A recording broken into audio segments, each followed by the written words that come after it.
In saying all this, though, there has been some great moments within dating and some humbling. Is that the word or is that the wrong word? No, humbling for You sure. know? I've definitely been humbled And it's throughout my dating life. And I think it's more like I weren't expecting it to go so well. Yeah. And I think for me, one big moment was with my current partner now on our first date. So I actually didn't tell him that I had alopecia or that I was wearing a wig.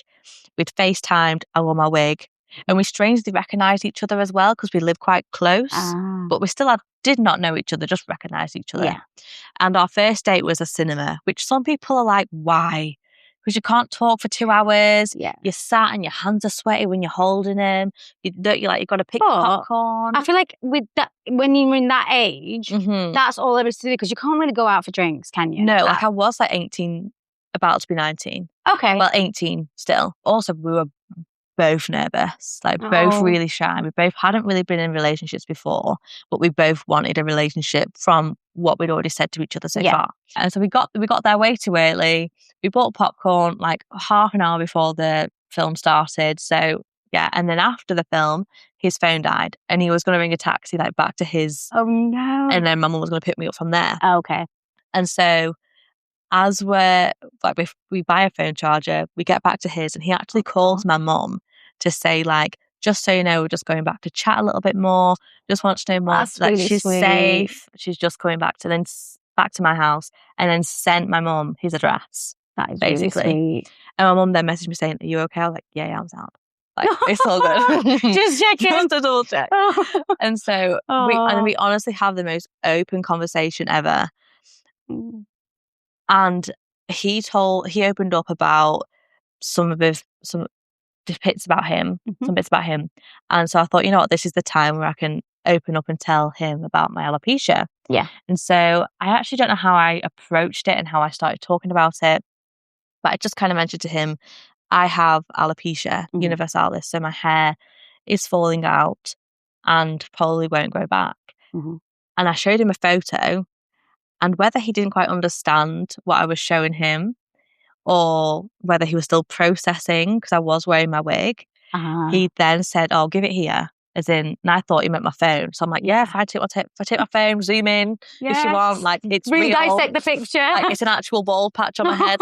Thinking and instead he said, "No, not that." Puts my phone down, grabs my hand, kisses my hand, and then says, "You're beautiful either way." And I was Anyone else got goosebumps? And I was like, who does that? I was like, I have never ever. I know. I was like, no one has ever treated me like that with my alopecia or said that I'm beautiful with my. It's the first time I've heard it, not from my mum or dad. Yeah. So that was the moment where I was like, so this is how I'm supposed to be treated. This is it was that light bulb moment. Yeah, almost, I was like, isn't it? Oh my goodness, this boy actually cares. I'm not gross and my hair is not disgusting. And I'm sorry, what a great way to approach that. Honestly. Just come here. Yeah. He was Love that. Yeah. And not something creepy, kiss on the cheek. He just grabbed my hand. Not a question about it. I mean, obviously you can ask questions. Yeah. But I think that's...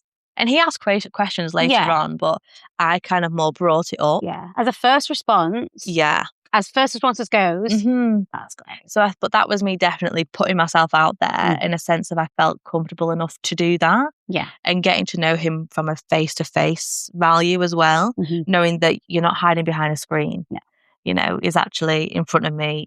What he says goes, It was a big moment. But that's always, as well. That was always my favourite story to tell. I love that story. Literally got goosebumps. I don't know about anyone else. So, like I've said many a times, never had a serious relationship. So, again, my dating stories could just be, they're all a bit of fun, quite lighthearted. But I think one story that stuck with me, which is actually quite recent, I would say from the past couple of years, since I've been dating for 10 years, this is my only success story.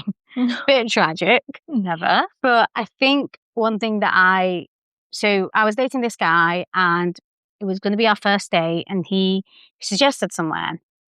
And anyone with a physical disability will know, as soon as someone mentions somewhere, straight away, you go on Google to figure out whether it's wheelchair accessible. That's the first thing that comes to your head.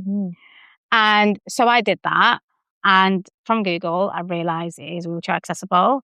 I hadn't been to this place before. I was like, okay, great. And then the morning of, I was just chatting to him, blah, blah, blah. And then he kind of stopped talking to me for a couple of hours, which was unlike him. I was like, oh, yeah, what were you up to? And he said, oh, I just popped in to said restaurant on my lunch break to make sure that they give us an accessible seating area because I know, he said, I know this place is like 2 floors. 2 levels. So I didn't want our booking to be put on the 2nd floor. Mm-hmm. So yeah. So the fact that that's really thoughtful of him. The fact that he really literally walked in there. And he wasn't asked either, just off his own back. Genuinely hadn't talked about anything like that or like any accessibility issues in the past. None of that. We hadn't talked about that. We will talk about that at some point, but we didn't know at that point. So yeah, so I just thought, you are so cute. Obviously, it didn't work out with him. I'm not with him anymore for whatever reason. But I just thought that was really sweet of him to do. Really and I sweet. that was quite cute. And that's as far as my stories goes, unfortunately. There's some good stories though. So it's not all bad and scary with dating, but I think a lot of it is just putting yourself out there. We're bound to get some interesting times, but there's always going to be those good moments that you're going to cherish forever that you will tell the grandkids when you're older. 100%. And it'll be those stories that you almost base everything else off. Yes. So, and I think when it comes to like having a physical disability / a difference, it's important to not be scared to show a little bit of vulnerability. Obviously, like we've said in our previous section, there are some horrible people out there, but at the same time, it's those things that have happened are a reflection on them and not you.